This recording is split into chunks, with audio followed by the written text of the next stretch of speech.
ये बोलना कितना आसान है ना कि शहनाज बहुत स्ट्रांग है, हम सबके लिए इंस्पिरेशन है, हमें उनसे सीखना चाहिए।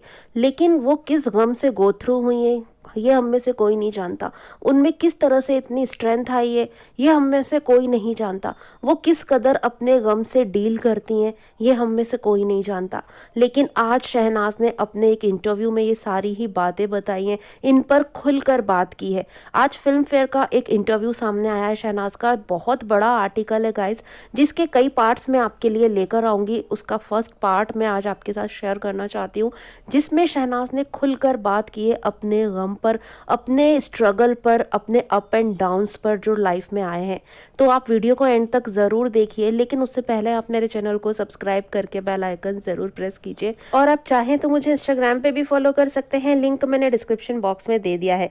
सबसे पहले शहनाज से पूछा गया कि जो आपके यंग जनरेशन फैंस हैं उनके बारे में आप क्या कहना चाहोगे या उन्हें क्या मैसेज देना चाहोगे।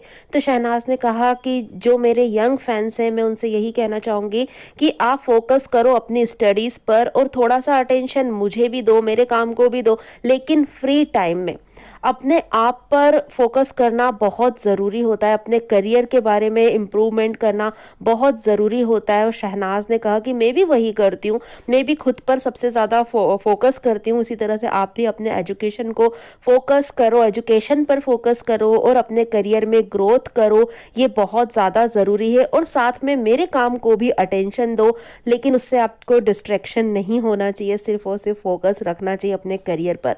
तो शहनाज ने यहाँ पर बिल्कुल सिद्धार्थ की तरह बात की ना। सिद्धार्थ भी तो यही कहते थे हमेशा अपने फैंस को कि आप अपने पढ़ाई पर फोकस करो, अपने करियर पर फोकस करो, और साथ में थोड़ा सा फोकस हम लोगों पर भी करो। तो वही शहनाज की ये बातें सुनकर कहीं ना कहीं सिद्धार्थ की याद आती है, सिद्धार्थ की झलक नजर आती है शहनाज की हर बात में। आगे शहनाज से पूछा गया कि आपके अपकमिंग प्रोजेक्ट्स कौन से हैं। तो शहनाज ने कहा, I have a lot of projects coming up. मतलब मेरे पास बहुत सारे प्रोजेक्ट्स हैं और आने वाले टाइम में आप बहुत सारे प्रोजेक्ट्स मेरे देख पाओगे। लेकिन सबसे पहले मैं नाम लेना चाहूँगी, Nikhil Advani's film has already been announced. जो फिल्म अनाउंस हो चुकी है निखिल आडवाणी की मूवी, जिसके बारे में हमने आपको अपडेट भी दी थी, और जिसकी शूटिंग भोपाल में नेक्स्ट मंथ से स्टार्ट हो जाएगी। इसे लेकर कहीं ना कहीं शहनाज ने खुलकर बात की है कि निखिल आडवाणी की मूवी में शहनाज गिल हैं, और इसे लेकर बहुत सारी अपडेट्स आती रहेंगी गाइस, क्योंकि भोपाल में मूवी शूट होने वाली है। तो बहुत सारे इसे लेकर ग्लिम्स आएंगे जो कि हम हर पल आपके साथ शेयर भी करेंगे, जिन्हें आप बिल्कुल भी मिस मत करिएगा, जिसके लिए आप मेरे चैनल को ज़रूर सब्सक्राइब करके रख लीजिए अभी से। आगे शहनाज से पूछा गया कि आपके फैंस बहुत इजीली आपसे कनेक्ट कर पाते हैं, इसके पीछे क्या सीक्रेट है या फिर क्या राज है। तो शहनाज ने बताया कि इसके पीछे कोई राज नहीं है और यही इसके पीछे सबसे बड़ा राज है। शहनाज ने कहा कि मेरे चेहरे पर कोई फिल्टर नहीं है, I have not any filter. तो वो चीज़ें सबसे ज़्यादा कनेक्ट कर पाती हैं, फैंस उससे कनेक्ट कर पाते हैं, क्योंकि जो मेरे दिल में होता है वही ज़बां पर होता है। मैं सबके सामने बोलने का दम रखती हूँ, जो मैं फील करती हूँ। ऐसा नहीं कि मैं मुंह पे कुछ और हूँ, पीठ पीछे कुछ और हूँ, नहीं, जो मेरे दिल में होता है मैं वो बोलती हूँ। चाहे इसके पीछे कुछ लोगों को बुरा भी लगता है मेरे इतने सच बोलने से, लेकिन ये मेरी आदत है, मैं ऐसी ही हूँ। और शायद यही बात फैंस को बहुत अच्छी लगती है कि मेरे में कोई भी फिल्टर नहीं है, और फैंस मेरे साथ इसीलिए कनेक्ट कर पाते हैं। बहुत से लोग ऐसे होते हैं जिनके दिल में कुछ और होता है, लेकिन वो फिल्टर लगा के रखते हैं अपने चेहरे पर 24 घंटे। तो ऐसे भी लोग होते हैं, लेकिन मेरे चेहरे पर कभी कोई फिल्टर नहीं होता, मैं रियल हूँ, इसीलिए लोग मुझे दिल से पसंद करते हैं, इसलिए फैंस मेरे साथ कनेक्शन फील करते हैं, कनेक्ट हो पाते हैं।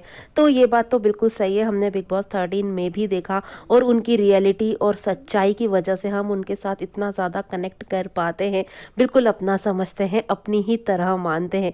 आगे शहनाज से पूछा गया उनके दर्द के बारे में, उनके स्ट्रगल के बारे में, कि वो इतनी स्ट्रेंथ कहाँ से लाती हैं कि वो अपने जीवन में आए अप एंड डाउन से इस तरह से डील कर पाती हैं। और आप शहनाज का जवाब सुनिए, सचमुच आप भी बहुत ज़्यादा इमोशनल हो जाएंगे। शहनाज ने कहा कि ये बता पाना तो बहुत मुश्किल है कि आखिर इतनी स्ट्रेंथ मुझ में कहाँ से आती है, लेकिन भगवान ही मुझे सही रास्ता दिखाता है और मुझ में वो स्ट्रेंथ ला देता है, क्योंकि मैं अपने तरीके से इन चीज़ों से डील करती हूँ। मैं कहीं पे जाके नहीं बोलती, या मैं नहीं चाहती कि मैं इन चीज़ों से सिंपैथी लूँ, मुझे सिंपैथी लेना नहीं पसंद।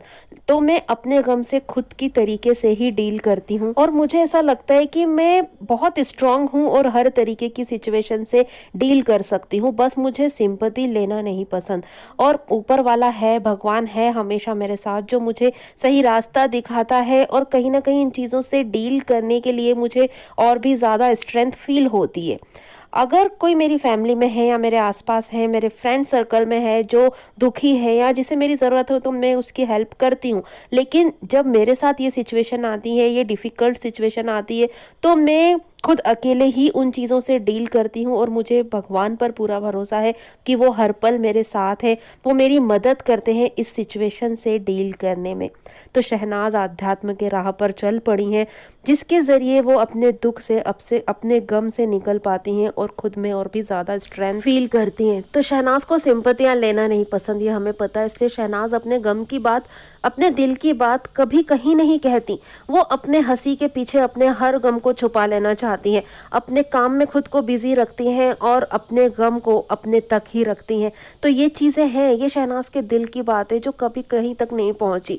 तो शहनाज़ अपने गम के साथ किस तरह और किस कदर डील करती हैं, कहीं न कहीं इस आर्टिकल ने हमें बता दिया है। इस आर्टिकल में और भी कई बातें शेयर की हैं शहनाज़ ने, जो कि हम नेक्स्ट पार्ट में आपके लिए लेकर आएँगे, जिसे आप देखना बिल्कुल भी मत भूलना। बाकी ये आर्टिकल आपको कैसा लगा, ये बातें सुनकर आपको कैसा लगा, कमेंट में आकर हमें ज़रूर बताइएगा। वीडियो पसंद आई तो वीडियो को लाइक करके ज़्यादा से ज़्यादा शेयर कीजिएगा और चैनल सब्सक्राइब ज़रूर कीजिएगा। Thanks for watching.